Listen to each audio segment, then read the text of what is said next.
नमस्कार मित्रों, मैं हूं आचार्य अंकित नौटियाल।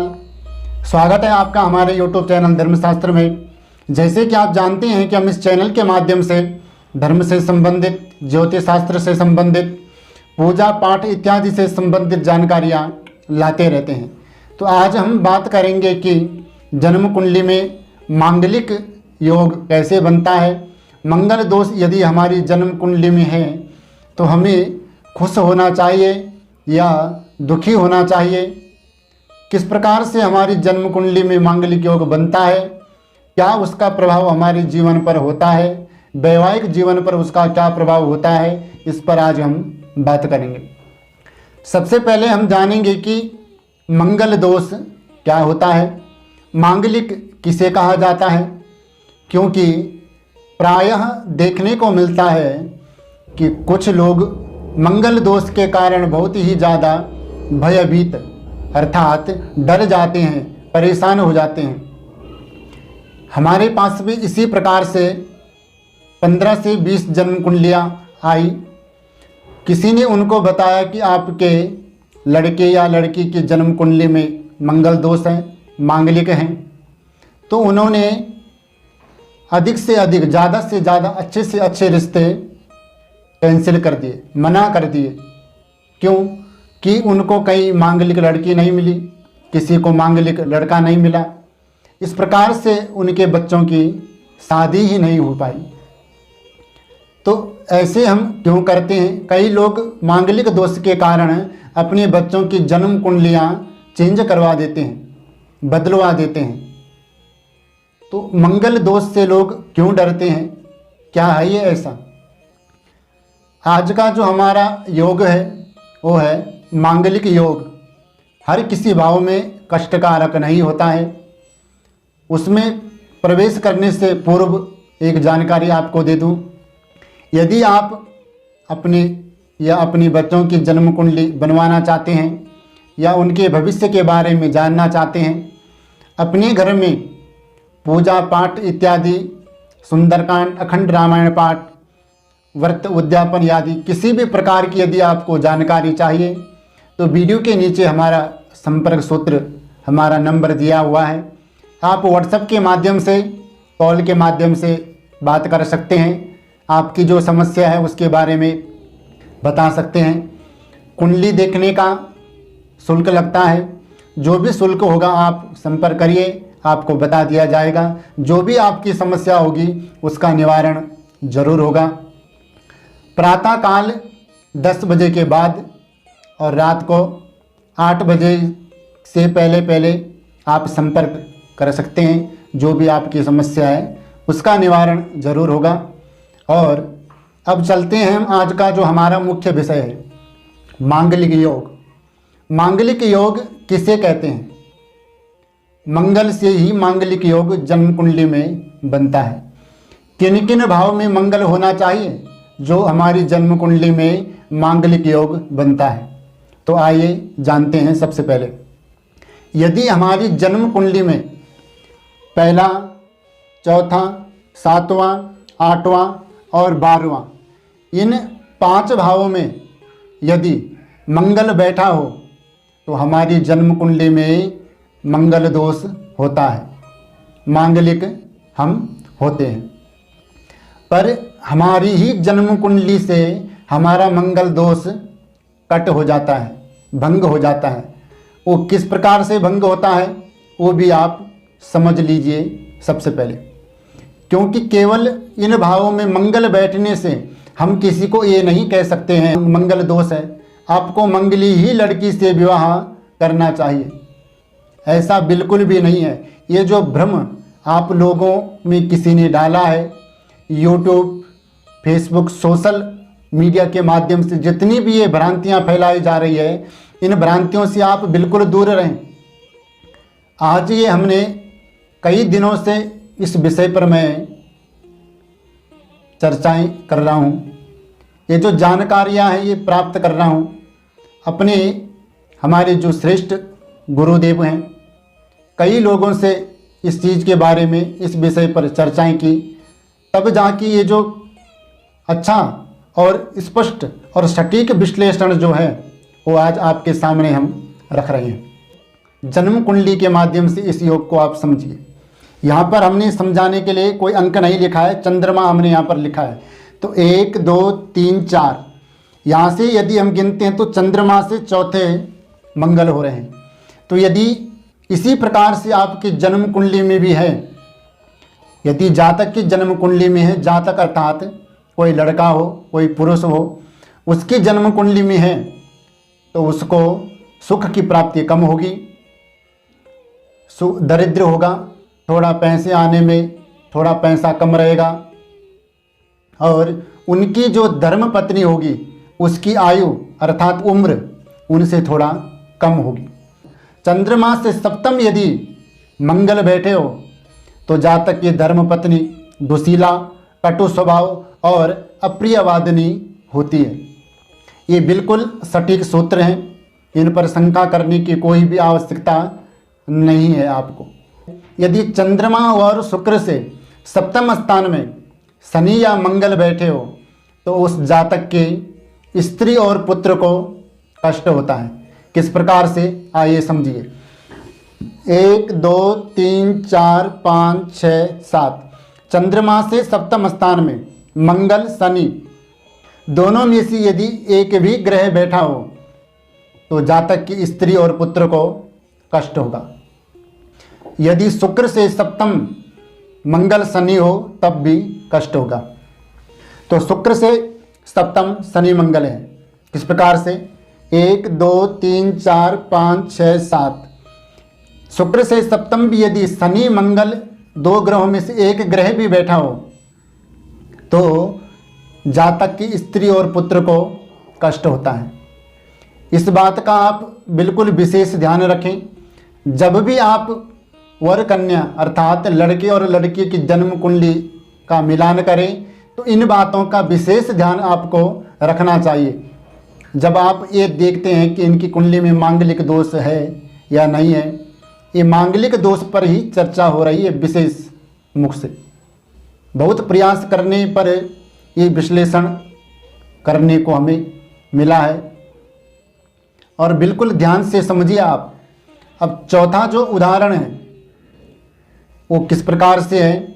इस योग में जन्म कुंडली में मंगल दोष नहीं होता है। कब कब नहीं होता है जन्म कुंडली में मंगल दोष, ध्यान से सुनिए आप।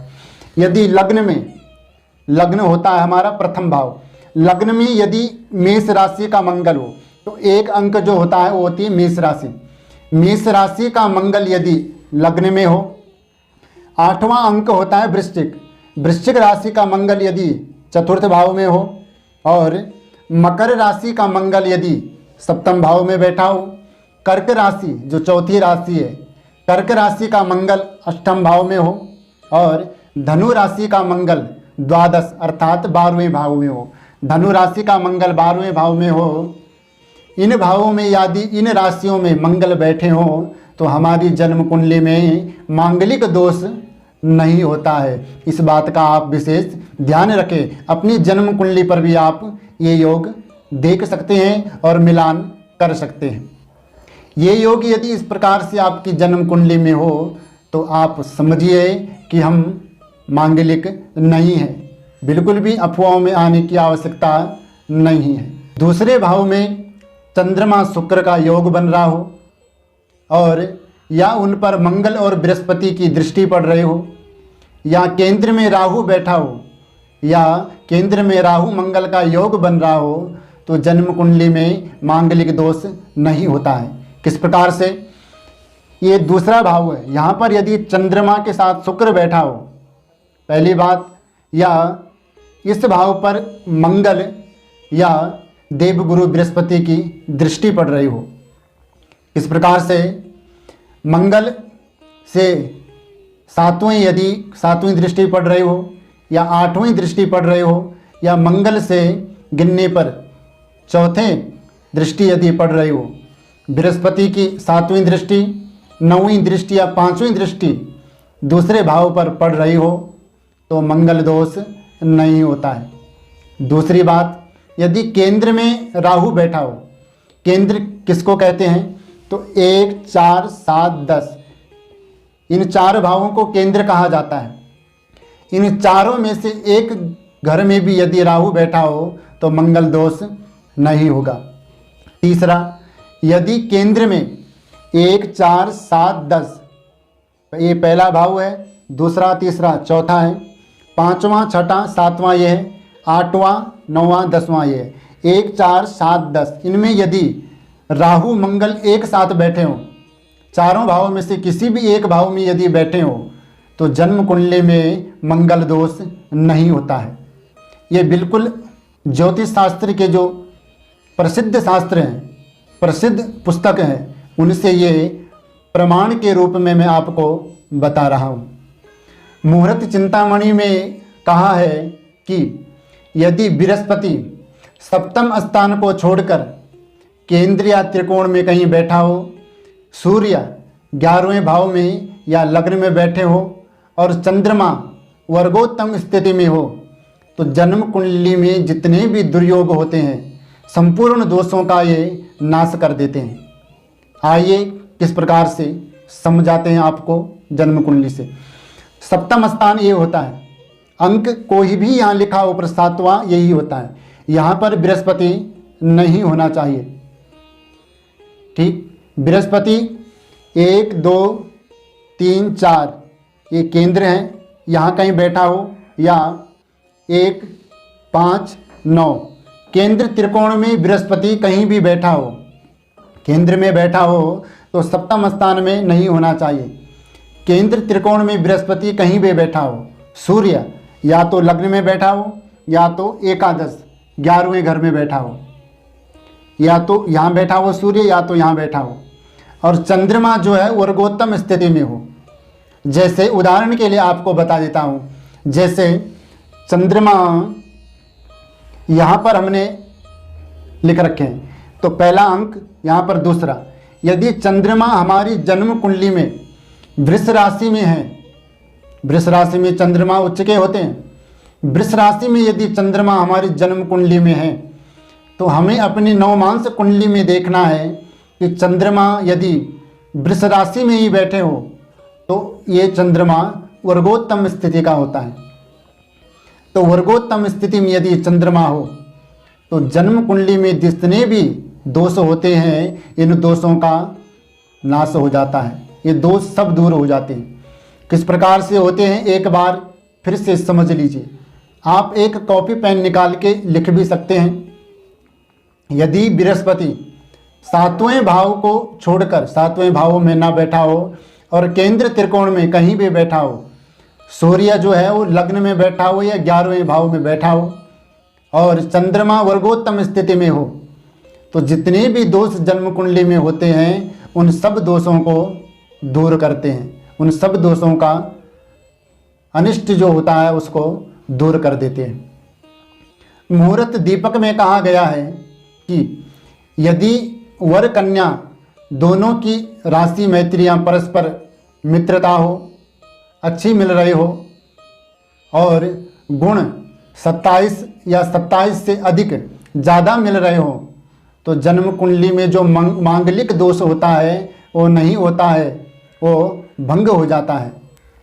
सप्तम भाव का स्वामी यदि त्रिक भाव में बैठा हो या उस पर पाप ग्रहों की दृष्टि पड़ रही हो या वो नीच का हो या वो अस्त का हो, अस्त हो, तो विवाह जो जीवन है वैवाहिक जीवन का हमें पूर्ण सुख नहीं मिल पाता है।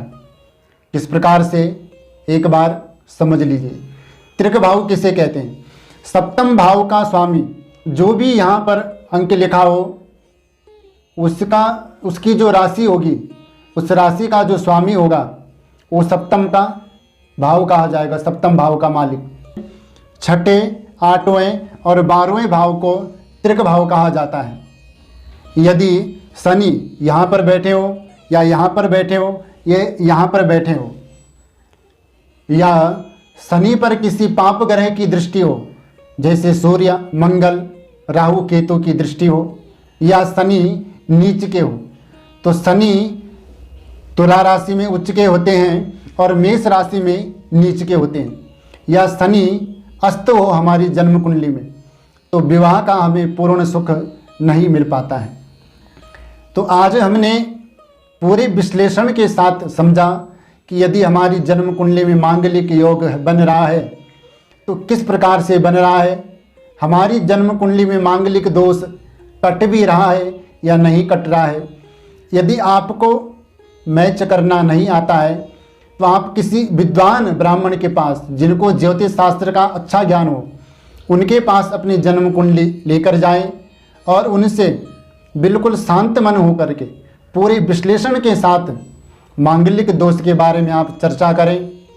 जब भी विवाह करें अपने लड़के का या लड़की का, अच्छे ज्योतिषाचार्य के पास ले जाकर जन्म कुंडलियों का मिलान करें। जन्म कुंडली सही से मिल जाए तो तब ही विवाह करना चाहिए। यदि कोई कह दे आपका लड़का या लड़की मांगलिक है तो मांगलिक ही लड़के से विवाह करना है, तो ऐसा बिल्कुल भी नहीं है। ये बिल्कुल ही अफवाह वाली बात है, भ्रमित करने वाली बात है। ये ऐसा कहीं भी ज्योतिष शास्त्र में नहीं कहा गया है। कुंडलियाँ जरूर मिलानी चाहिए। यदि किसी लड़के का लग्न में मंगल है, यहाँ पर मेष लग्न न हो, जैसे वृष लग्न हो तब यहाँ पर मंगल बैठे हो, और लड़के का मंगल लग्न में हो और लड़की मंगली नहीं हो, तो ऐसे में लड़के का जो मंगल है वो लड़की के लिए कष्टकारक होता है।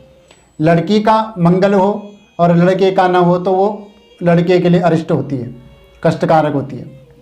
परंतु यदि लड़के का लग्न में मंगल है और लड़की की जन्म कुंडली में लग्न में कोई पापा ग्रह हो, जैसे शनि, राहु, केतु इत्यादि पाप ग्रह हो लग्न में, तो मंगल दोष भंग हो जाता है। आप विवाह कर सकते हैं। दोनों भी यदि मंगली हैं तो भी विवाह हो सकता है। विवाह पूर्ण रूप से हो सकता है मांगलिक योग को देखकर। पर जन्म कुंडली मिलान करते समय हमें राशि मैत्री भी मिलानी चाहिए, भकूट भी मिलाना चाहिए। ये चीज़ें पूरी अष्टकूट होते हैं, ये हमें बिल्कुल अच्छे ढंग से मिलान करना चाहिए, तब ही हमें विवाह करना चाहिए। तो आज हमने सही ढंग से इसका विश्लेषण किया। तो आज के लिए इतना ही। यदि आपको हमारे द्वारा दी गई जानकारी पसंद आए तो हमारे चैनल को सब्सक्राइब करें, लाइक करें, वीडियो को ज़्यादा से ज़्यादा शेयर करें अपने भाई बहनों को, अपने मित्रों को, अपने रिश्तेदारों को, ताकि ज़्यादा से ज़्यादा लोगों तक ये जानकारी पहुंच सके और जो हम भ्रमित हो रहे हैं उस भ्रम से दूर हो। और कमेंट करके ज़रूर बताएं आपको हमारे द्वारा दी गई जानकारी कैसी लगी। मिलते हैं एक अगले नए योग में, तब तक के लिए जय जय श्री राधे श्याम।